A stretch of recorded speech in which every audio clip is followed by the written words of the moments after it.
تفہیم القرآن سید ابوالعلا مودودی سورہ الرحمن آیات 1-30 اعوذ باللہ من الشیطان الرجیم بسم اللہ الرحمن الرحیم الرحمن علم القرآن، رحمان نے اس قرآن کی تعلیم دی ہے۔ تفسیر یعنی اس قرآن کی تعلیم کسی انسان کی تبع ذات نہیں ہے بلکہ اس کا معلم خود خدائے رحمان ہے۔ اس مقام پر یہ بات بیان کرنے کی حاجت نہیں تھی کہ اللہ نے قرآن کی تعلیم کس کو دی ہے، کیونکہ لوگ اس کو محمد صلی اللہ علیہ وآلہ وسلم کی زبان سے سن رہے تھے۔ اس لیے مقتضائے حال سے کلام کا یہ مدعا آپ سے آپ ظاہر ہو رہا ہے کہ یہ تعلیم محمد صلی اللہ علیہ وآلہ وسلم کو دی گئی ہے۔ آغاز اس فقرے سے کرنے کا پہلا مقصد تو یہی بتانا ہے کہ حضور صلی اللہ علیہ وآلہ وسلم خود اس کے مصنف نہیں ہیں بلکہ اس کی تعلیم کا دینے والا اللہ تعالیٰ ہے۔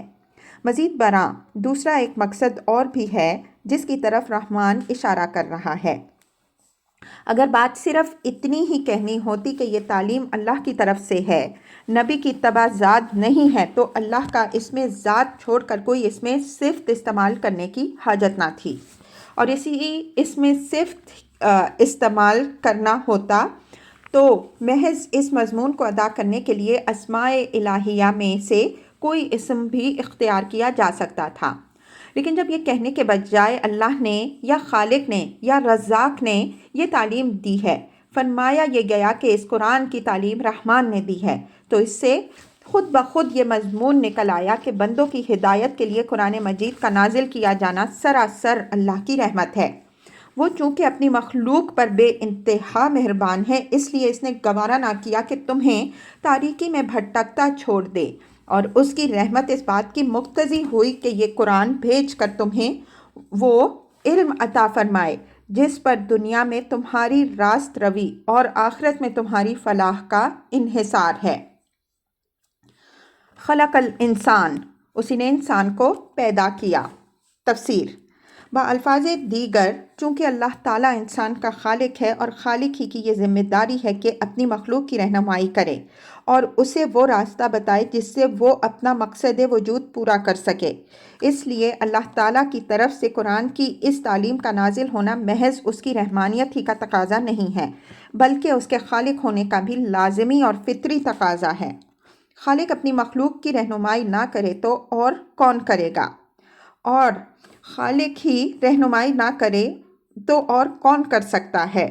اور خالق کے لیے اس سے بڑا عیب اور کیا ہو سکتا ہے کہ جس چیز کو وہ وجود میں لائے اسے اپنے وجود کا مقصد پورا کرنے کا طریقہ نہ سکھائے۔ پس در حقیقت اللہ تعالیٰ کی طرف سے انسان کی تعلیم کا انتظام ہونا عجیب بات نہیں ہے، بلکہ یہ انتظام اگر اس کی طرف سے نہ ہوتا تو قابل تعجب ہوتا۔ پوری کائنات میں جو چیز بھی اس نے بنائی ہے اس کو محض پیدا کر کے نہیں چھوڑ دیا بلکہ اس کو وہ موزوں ترین ساخت دی ہے جس سے وہ نظام فطرت میں اپنے حصے کا کام کرنے کے قابل ہو سکے، اور اس کام کو انجام دینے کا طریقہ اسے سکھایا ہے۔ خود انسان کے اپنے جسم کا ایک ایک رونگٹا اور ایک ایک خلیہ سیل وہ کام سیکھ کر پیدا ہوا ہے جو اسے انسانی جسم میں انجام دینا ہے۔ پھر آخر انسان بجائے خود اپنے خالق کی تعلیم و رہنمائی سے بے نیاز یا محروم کیسے ہو سکتا ہے؟ قرآن مجید میں اس مضمون کو مختلف مقامات پر مختلف طریقوں سے سمجھایا گیا ہے۔ سورہ لیل آیت 12 میں فرمایا اِنَّ عَلَيْنَا لَلْہُدَىٰ، رہنمائی کرنا ہماری ذمہ داری ہے۔ سورہ نحل آیت 9 میں ارشاد ہوا وَعَلَى اللَّهِ قَصْدُ السَّبِيلِ وَمِنْهَا جَائِرٌ، یہ اللہ کے ذمے ہے کہ سیدھا راستہ بتائے اور ٹیڑھے راستے بہت سے ہیں۔ سورہ طٰہٰ آیت 47-50 میں ذکر آتا ہے کہ جب فرعون نے حضرت موسیٰ علیہ السلام کی زبان سے پیغام رسالت سن کر حیرت سے پوچھا کہ آخر وہ تمہارا رب کون سا ہے جو میرے پاس رسول بھیجتا ہے، تو حضرت موسیٰ علیہ السلام نے جواب دیا کہ ربنا الذی اعطی کل شیء خلقہ ثم ہدی، ہمارا رب وہ ہے جس نے ہر چیز کو اس کی مخصوص ساخت عطا کی اور پھر اس کی رہنمائی کی۔ یعنی وہ طریقہ سکھایا جس سے وہ نظام وجود میں اپنے حصے کا کام کر سکے۔ یہی وہ دلیل ہے جس سے ایک غیر متعصب ذہن اس بات پر مطمئن ہو جاتا ہے کہ انسان کی تعلیم کے لیے اللہ تعالیٰ کی طرف سے رسولوں اور کتابوں کا آنا عین تقاضائے فطرت ہے۔ علمہ البیان، اور اسے بولنا سکھایا۔ تفسیر: اصل میں لفظ بیان استعمال ہوا ہے۔ اس کے ایک معنی تو اظہار ما فی الضمیر کے ہیں، یعنی بولنا اور اپنا مطلب و مدعا بیان کرنا، اور دوسرا معنی ہے فرق و امتیاز کی وضاحت، جس سے مراد اس مقام پر خیر و شر اور بھلائی اور برائی کا امتیاز ہے۔ ان دونوں معنوں کے لحاظ سے یہ چھوٹا سا فقرہ اوپر کے استدلال کو مکمل کر دیتا ہے۔ بولنا وہ امتیازی وصف ہے جو انسان کو حیوانات اور دوسری ارضی مخلوقات سے ممیز کرتا ہے۔ یہ محض قوت گویائی ہی نہیں ہے، بلکہ اس کے پیچھے عقل و شعور، فہم و ادراک، تمیز و ارادہ اور دوسری ذہنی قوتیں کار فرما ہوتی ہیں، جن کے بغیر انسان کی قوت ناطقہ کام نہیں کر سکتی۔ اس لیے بولنا دراصل انسان کے ذی شعور اور ذی اختیار مخلوق ہونے کی صریح علامت ہے، اور یہ امتیازی وصف جب اللہ تعالیٰ نے انسان کو عطا فرمایا ہے تو ظاہر ہے کہ اس کے لیے تعلیم کی نوعیت بھی وہ نہیں ہو سکتی جو بے شعور اور بے اختیار مخلوق کی رہنمائی کے لیے موزوں ہے۔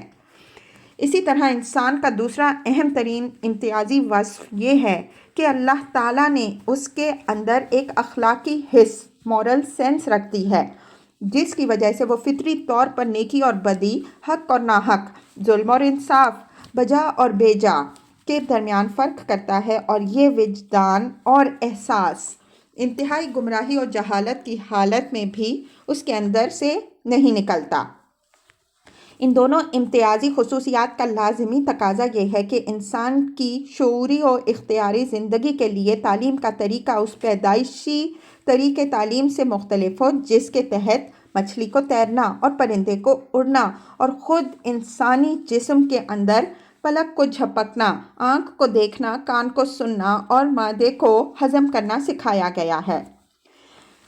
انسان خود اپنی زندگی کے اس شعبے میں استاد اور کتاب اور مدرسے اور تبلیغ و تلقین اور تحریر و تقریر اور بحث و استدلال جیسے ذرائع ہی کو وسیلہ تعلیم مانتا ہے، اور پیدائشی علم و شعور کو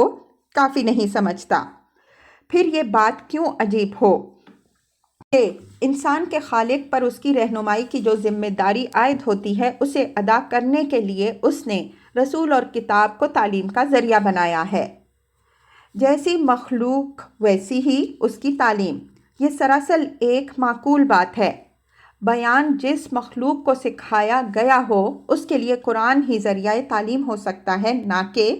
کوئی ایسا ذریعہ جو ان مخلوقات کے لیے موزوں ہے جنہیں بیان نہیں سکھایا گیا۔ الشمس والقمر بحسبان، سورج اور چاند ایک حساب کے پابند ہیں۔ تفسیر: یعنی ایک زبردست قانون اور ایک اٹل ضابطہ ہے جس سے یہ عظیم الشان سیارے بندھے ہوئے ہیں۔ انسان وقت اور دن اور تاریخوں اور فصلوں اور موسموں کا حساب اسی وجہ سے کر رہا ہے کہ سورج کے طلوع و غروب اور مختلف منزلوں سے اس کے گزرنے کا جو قاعدہ مقرر کر دیا گیا ہے اس میں کوئی تغیر رونما نہیں ہوتا۔ زمین پر بے حد و حساب مخلوق زندہ ہی اس وجہ سے ہے کہ سورج اور چاند کو ٹھیک ٹھیک حساب کر کے زمین سے ایک خاص فاصلہ پر رکھا گیا ہے، اور اس فاصلہ میں کمی و بیشی صحیح ناپ تول سے ایک خاص ترتیب کے ساتھ ہوتی ہے، ورنہ زمین پر ان کا فاصلہ کسی حساب کے بغیر بڑھ یا گھٹ جائے تو یہاں کسی کا جینا ہی ممکن نہ رہے۔ اسی طرح زمین کے گرد چاند اور سورج کے درمیان حرکات میں ایسا مکمل تناسب قائم کیا گیا ہے کہ چاند ایک عالمگیر جنتری بن کر رہ گیا ہے جو پوری باقاعدگی کے ساتھ ہر رات ساری دنیا کو قمری تاریخ بتا دیتی ہے۔ والنجم، اور تارے۔ تفسیر: اصل میں لفظ النجم استعمال ہوا ہے جس کے معروف اور متبادر معنی تارے کے ہیں، لیکن لغت عرب میں یہ لفظ ایسے پودوں اور بیل بوٹوں کے لیے بھی بولا جاتا ہے جن کا تنا نہیں ہوتا، مثلاً ترکاریاں، خربوزے، تربوز وغیرہ۔ مفسرین کے درمیان اس امر میں اختلاف رہا ہے کہ یہاں یہ لفظ کس معنی میں استعمال ہوا ہے۔ ابن عباس رضی اللہ عنہ، سعید بن جبیر رحمہ اللہ، سدی رحمہ اللہ اور سفیان ثوری رحمہ اللہ اس کو بے تنے والی نباتات کے معنی میں لیتے ہیں، کیونکہ اس کے بعد لفظ الشجر درخت استعمال فرمایا گیا ہے اور اس کے ساتھ یہی معنی زیادہ مناسبت رکھتے ہیں۔ بخلاف اس کے مجاہد رحمہ اللہ، قتادہ رحمہ اللہ اور حسن بصری رحمہ اللہ کہتے ہیں کہ نجم سے مراد بھی زمین کے بوٹے نہیں بلکہ آسمان کے تارے ہی ہیں، کیونکہ یہی اس کے معروف معنی ہیں۔ اس لفظ کو سن کر سب سے پہلے آدمی کا ذہن اسی معنی کی طرف جاتا ہے، اور شمس و قمر کے بعد تاروں کا ذکر بالکل فطری مناسبت کے ساتھ کیا گیا ہے۔ مفسرین و مترجمین کی اکثریت نے اگرچہ پہلے معنی کو ترجیح دی ہے اور اس کو بھی غلط نہیں کہا جا سکتا، لیکن ہمارے نزدیک حافظ ابن کثیر رحمہ اللہ کی یہ رائے صحیح ہے کہ زبان اور مضمون دونوں کے لحاظ سے دوسرا مفہوم زیادہ قابل ترجیح نظر آتا ہے۔ قرآن مجید میں ایک دوسرے مقام پر بھی نجوم اور شجر کے سجدہ ریز ہونے کا ذکر آیا ہے، اور وہاں نجوم کو تاروں کے سوا اور کسی معنی میں نہیں لیا جا سکتا۔ آیت کے الفاظ یہ ہیں: أَلَمْ تَرَ أَنَّ اللَّهَ يَسْجُدُ لَهُ مَنْ فِي السَّمَاوَاتِ وَمَنْ فِي الْأَرْضِ وَالشَّمْسُ وَالْقَمَرُ وَالنُّجُومُ وَالْجِبَالُ وَالشَّجَرُ وَالدَّوَابُ وَكَثِيرٌ مِّنَ النَّاسِ۔ الحج 18۔ یہاں نجوم کا ذکر شمس اور قمر کے ساتھ ہے اور شجر کا ذکر پہاڑوں اور جانوروں کے ساتھ، اور فرمایا گیا ہے کہ یہ سب اللہ کے آگے سجدہ ریز ہیں۔ وَالشَّجَرُ يَسْجُدَانِ، اور درخت سب سجدہ ریز ہیں۔ تفسیر: یعنی آسمان کے تارے اور زمین کے درخت سب اللہ تعالیٰ کے مطیع فرمان اور اس کے قانون کے پابند ہیں، جو ضابطہ ان کے لیے بنا دیا گیا ہے، اس سے یکسر منہ تجاوز نہیں کر سکتے۔ ان دونوں آیتوں میں جو کچھ بیان کیا گیا ہے، اس سے یہ بتانا مقصود ہے کہ کائنات کا سارا نظام اللہ تعالیٰ کا آفریدہ ہے اور اسی کی اطاعت میں چل رہا ہے۔ زمین سے لے کر آسمانوں تک نہ کوئی خود مختار ہے، نہ کسی اور کی خدائی اس جہان میں چل رہی ہے، نہ خدا کی خدائی میں کسی کا کوئی دخل ہے، اور نہ کسی کا یہ مقام ہے کہ اسے معبود بنایا جائے۔ سب بندے اور غلام ہیں، آقا تنہا ایک رب قدیر ہے، لہٰذا توحید ہی حق ہے۔ جس کی تعلیم یہ قرآن دے رہا ہے، اس کو چھوڑ کر جو شخص بھی شرک یا کفر کر رہا ہے، وہ دراصل کائنات کے پورے نظام سے برسرِ پیکار ہے۔ وَالسَّمَاءَ رَفَعَهَا وَوَضَعَ الْمِيزَانَ، آسمان کو اس نے بلند کیا اور میزان قائم کر دی۔ تفسیر: قریب تمام مفسرین نے یہاں میزان ترازو سے مراد عدل لیا ہے، اور میزان قائم کرنے کا مطلب یہ بیان کیا ہے کہ اللہ تعالیٰ نے کائنات کے اس پورے نظام کو عدل پر قائم کیا ہے۔ یہ بے حد و حساب تارے اور سیارے جو فضا میں گھوم رہے ہیں، یہ عظیم الشان قوتیں جو اس عالم میں کام کر رہی ہیں، اور یہ لاتعداد مخلوقات اور اشیاء جو اس جہان میں پائی جاتی ہیں، ان سب کے درمیان اگر کمال درجے کا عدل و توازن نہ قائم کیا گیا ہوتا تو یہ کارگاہ ہستی ایک لمحے کے لیے بھی نہ چل سکتی تھی۔ خود اس زمین پر کروڑوں برس سے ہوا اور پانی اور خشکی میں جو مخلوقات موجود ہیں، انہی کو دیکھ لیجئے۔ ان کی زندگی اسی لیے تو برقرار ہے کہ ان کے اسباب حیات میں پورا عدل اور توازن پایا جاتا ہے، ورنہ ان اسباب میں ذرہ برابر بھی بے اعتدالی پیدا ہو جائے تو یہاں زندگی کا نام و نشان تک باقی نہ رہے۔ اللہ تطغوا فی المیزان، اس کا تقاضا ہے کہ تم میزان میں خلل نہ ڈالو۔ وَأَقِیمُوا الْوَزْنَ بِالْقِسْطِ وَلَا تُخْسِرُوا الْمِیزَانَ، انصاف کے ساتھ ٹھیک تولو اور ترازو میں ڈنڈی نہ مارو۔ تفسیر: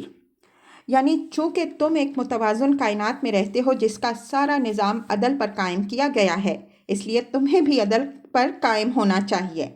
جس دائرے میں تمہیں اختیار دیا گیا ہے، اس میں اگر تم بے انصافی کرو گے اور جن حقداروں کے حقوق تمہارے ہاتھ میں دیے گئے ہیں، اگر تم ان کے حق مارو گے تو یہ